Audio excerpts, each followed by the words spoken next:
তো হ্যালো বন্ধুরা, আজ আমি চলে এসেছি একটি নতুন ব্লগ নিয়ে। তো সকালবেলা দেখো আমি ঘুম থেকে উঠে দেখো আমাদের বাড়ির পরিবেশটা একদম মানে কোনো আওয়াজ নেই। তো হাঁটতে হাঁটতে চলে আসলাম রাস্তার দিকে, আর এটা আমাদের অশ্ব গাছ, আর পাশে ওটা আমার দেওরের ঘর।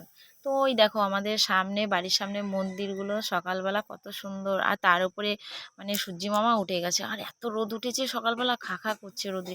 তো একটু প্রণামও করে নিলাম মন্দিরে। তারপরে চলে আসলাম বাড়িতে, এসে একটু ফুল কুড়ালাম এদিক সেদিক থেকে, দেখো কতগুলো পেয়েছি ফুল। আর এটা আমাদের হচ্ছে তুলসী মঞ্চ, আর তার পাশে আমাদের এটা হচ্ছে ঠাকুর ঘর।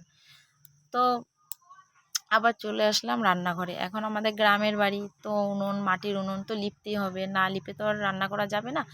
তো দেখো মাটির উনুনটা লিপছি। আমাদের তো অনেক এদিকে সেদিকে অনেক মানে ডালপালা আছে, ওগুলো দিয়ে রান্না করা হয়। গ্যাস আছে, মাঝে সাঝে গ্যাসেও রান্না করি। তো কি করব, গ্রামের বাড়ি। তারপর চলে আসলাম একটু কলপারে, দেখো কলপারে বাসন নেই, ভেবেছিলাম বাসন আছে, শাশুড়ি মা মেজে ফেলেছে। তারপরে দেখো জল সব ভর্তি করে রেখেছে, ওই নিচে একটা, ওটাও আমাদের টাইম কল। আর দেখো এখানেও জল পড়ে যাচ্ছে। তো দেখো কটা বাসন হয়েছে। তো এই কটা বাসন হয়েছে শাশুড়ি মাই মেজে ফেলেছে, কালকে রাতেও তো আমরা ভাত খাইনি। তারপরে চলে আসলাম, দেখো মাছ এসছে, আর কি মাছ রাখছি দেখো।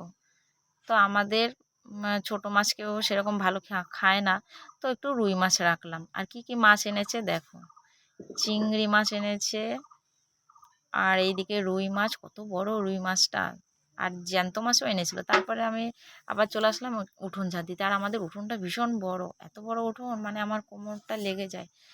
সেই রাস্তা থেকে মানে একদম ঘরের পেছন দিকটা কত বড় উঠোন দেখো।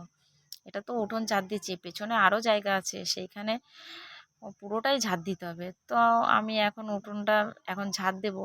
তো ঝাড় দেওয়া হয়ে গেল, এবার কাজটা সেরে দেখো ঘরে চলে এসেছি, ফ্রেশ হয়ে চলে আসলাম, বিছানাও একটু তুলে নিলাম। বিছানাপত্র সব তোলা হয়ে গেছে দেখো। আর আমার ভিডিওটি কেমন লাগলো অবশ্যই বলবে, আর লাইক কমেন্ট শেয়ার করবে।